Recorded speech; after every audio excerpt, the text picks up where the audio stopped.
kalau pada saat ini memang mungkin masih tidak terlalu menarik ya, karena tadi kalau kita hanya mendapatkan return-nya datang dari on farm maka tidak akan cukup menarik. Justru kalau kita melihat dari sisi produk, misalnya kita ambil contoh bahwa sekarang kita lihat dari agroindustri itu bisa dikategorikan dalam beberapa hal. Saya sudah sebut tadi. Pertama, agroindustri yang menghasilkan pangan. Ini growth-nya sekarang 14, 16, 17%. Kalau dia disebut pangan, kayak misalnya sekarang digambar di CNBC gula, itu daya tariknya luar biasa untuk mengembangkan industri pangan. Itu gula pun masih dianggap sebagai agroindustri menengah.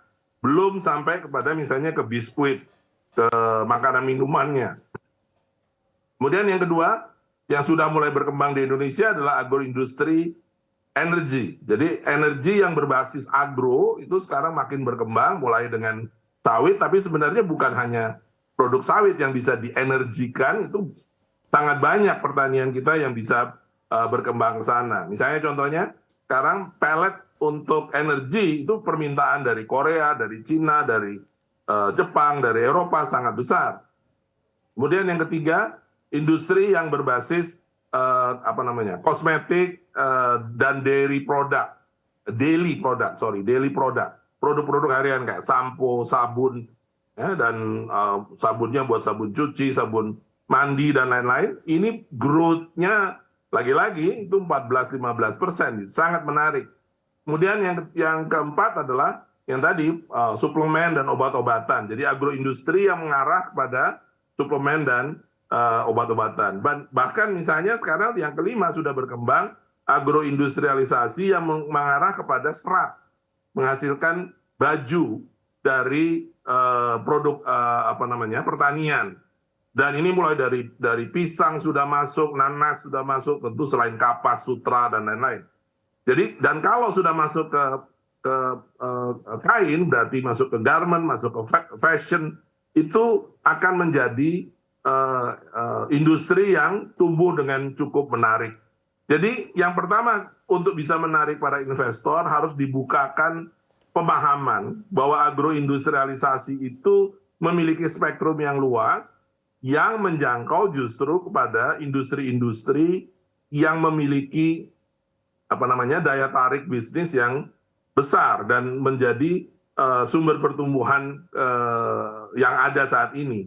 Jadi kalau kita bukakan semacam itu, dan demikian juga tentunya lembaga keuangan, perbankan juga memiliki pemahaman yang sama, memiliki kesepakatan yang sama bahwa investasi mereka itu sebenarnya bukan investasi sekedar tanaman atau hewan, tapi investasi makanan, investasi serat tadi dan sebagainya, maka itu akan memberikan daya tarik yang jauh lebih besar bagi investor maupun bagi para pengembang bisnis yang tentunya memang masih membutuhkan inovasi dan terobosan-terobosan, bahkan mungkin bentuk-bentuk yang out of the box untuk bisa mengembangkan industri-industri itu. Bagaimana dari segi teknologi dan juga SDM? Ya, itu salah satu tantangan. Ya, kalau teknologi sebenarnya di dunia sudah sangat tersedia di mana-mana dan kita sudah melihat sangat banyak negara yang sudah memanfaatkannya dan sudah mengembangkannya. Jangan jauh-jauh, Singapura saja sudah sangat advance dibilang itu. Belum lagi kalau kita sampai ke Jepang, ke Korea, dan seterusnya. Jadi kalau teknologi saya tidak terlalu khawatir. Tinggal kita cari di dunia ini cukup banyak sehingga kita bisa pakai. Yang mungkin yang memang menjadi tantangan adalah SDM. Dan ini SDM sebagaimana kita ketahui adalah sesuatu yang harus kita invest di dalamnya. Human capital itu membutuhkan investasi di bidang human capital untuk dia bisa tumbuh dan berkembang. Dan kalau kita bisa mengorkestrasi ini sebagai sebuah kebijakan yang utuh, rasanya kita bisa punya potensi yang besar karena vokasi education kita sekarang sudah cukup berkembang, perguruan tinggi terkemuka kita risetnya juga sudah baik, dan kemudian tinggal diarahkan untuk membangun kurikulum pendidikan yang sesuai. Saya kira kita punya prospek yang cerah untuk mencukupi SDM menggerakkan agroindustrialisasi. Kalau sekarang, hari ini, memang kita masih merasakan kurang.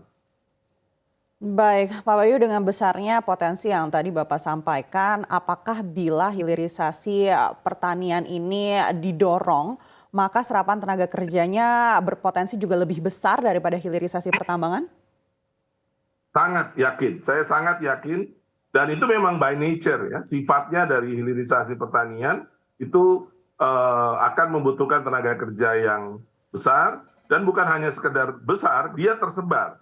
Karena persebaran dari bahan baku pertaniannya, persebaran dari kegiatan pertaniannya di Indonesia, itu ada di daerah-daerah, ada di Sumatera, di Kalimantan, di Sulawesi, dan daerah lain, sehingga kegiatan ekonomi akan tersebar.